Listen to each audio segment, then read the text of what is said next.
আপনার সাথে দেখা হলেই ড্যাপ নিয়ে কথা হবে না, এরকম এটা আসলে সমীচীন না।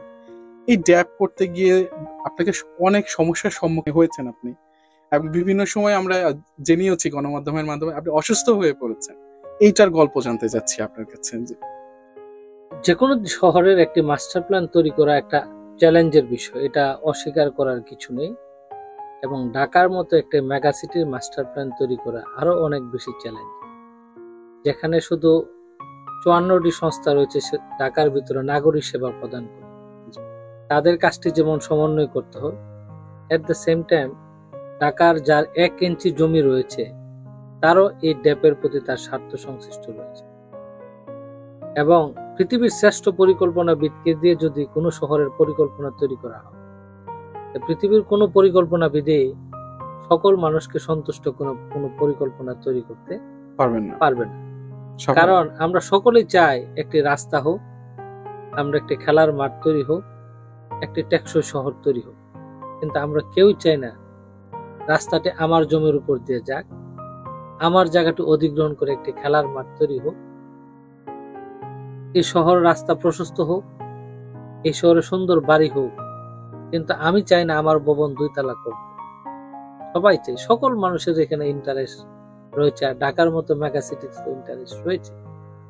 এবং যারা চায় না তারা বেশি বোকান, আর সমাজে তারাই বেশি বিত্তশালী, এবং তারা সমাজকে পরিবর্তন করে দিতে চায়। এবং এর বিরুদ্ধে গিয়ে কোনো কাজ করা অত্যন্ত চ্যালেঞ্জের বিষয়। তবে সবচেয়ে বেশি সাপোর্ট নিশ্চয়ই আল্লাহর অশেষ রহমত ছিল, এবং মাননীয় প্রধানমন্ত্রীর অকুণ্ঠ সমর্থন ছিল এই বিশদ অঞ্চল পরিকল্পনা।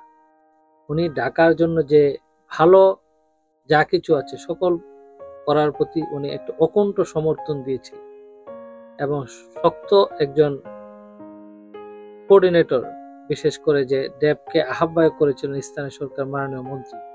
ওনার প্রতি আমি আন্তরিকভাবে কৃতজ্ঞতা প্রকাশ করছি যে উনি একজন সত্যিকারের অভিভাবক হিসাবে মাননীয় প্রধানমন্ত্রীর নির্দেশনায় পুরা বিষয়টিকে সমন্বয় করেছেন। সমাজের সব ধরনের স্টেক হোল্ডারের সাথে উনি নিজে কথা বলেছেন। ড্যাপের প্রতিটি বই উনি লাইন বাই লাইন পড়ে এখানে কারেকশন, মডিফিকেশন, এডিশন করা দরকার পরামর্শ দিয়েছেন। ক্যাবিনেট কমিটি আমাদেরকে টাইম টু টাইম আমাদেরকে সাজেশন দিয়েছে, এবং আলটিমেটলি সকল বিরোধিতার পরে মাননীয় প্রধানমন্ত্রী উনি এটাকে অনুমোদন দিয়েছেন, এবং ওনার অনুমোদনের প্রেক্ষিতে এটা গেজেট আকারে পাবলিশ হয়েছে। এবং সরকার যদি শক্ত থাকে এবং পলিসি সাপোর্ট থাকে, একটি বিষয় আমি বলতে পারি, পৃথিবীর কোনো পরিকল্পনা, কোনো বড় প্রকল্পই আটকে থাকার কথা না, অবশ্যই পাবে।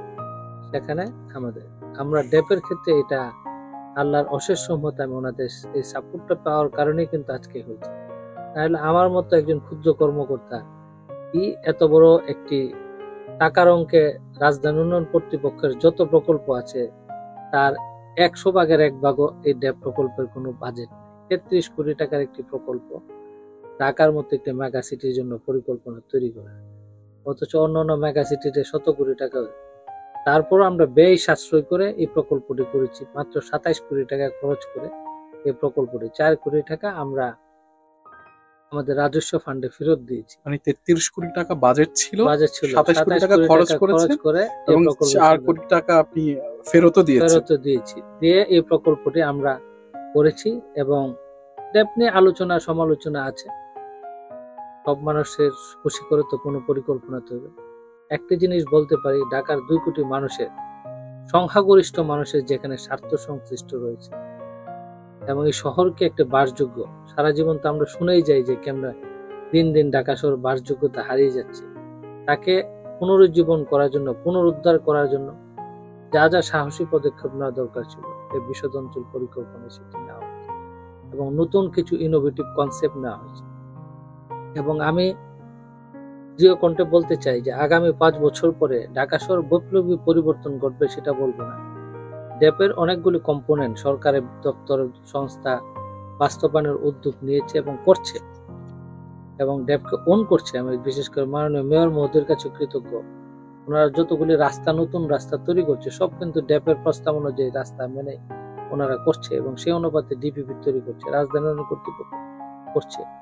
আমরা যে ব্লক বেস ডেভেলপমেন্ট আমরা করেছি এবং সেখানে আমি তো প্রতিদিন আমি দেখি যে আগে যদি প্রতি মাসে ব্লক বেস ডেভেলপমেন্টের 5টি আবেদন পেতাম, এখন 20টি আবেদন আমরা রিসিভ, এবং সেখানে যে সকবল গ্রিনের পরিমাণ যে ব্লক বেস ডেভেলপমেন্ট একটা সেটা কিন্তু আমরা আসছি। 5 বছর পরে ঢাকার কিছুটা হলে ভিজিবল পরিবর্তন দেখা যাবে, আমি আশাবাদী।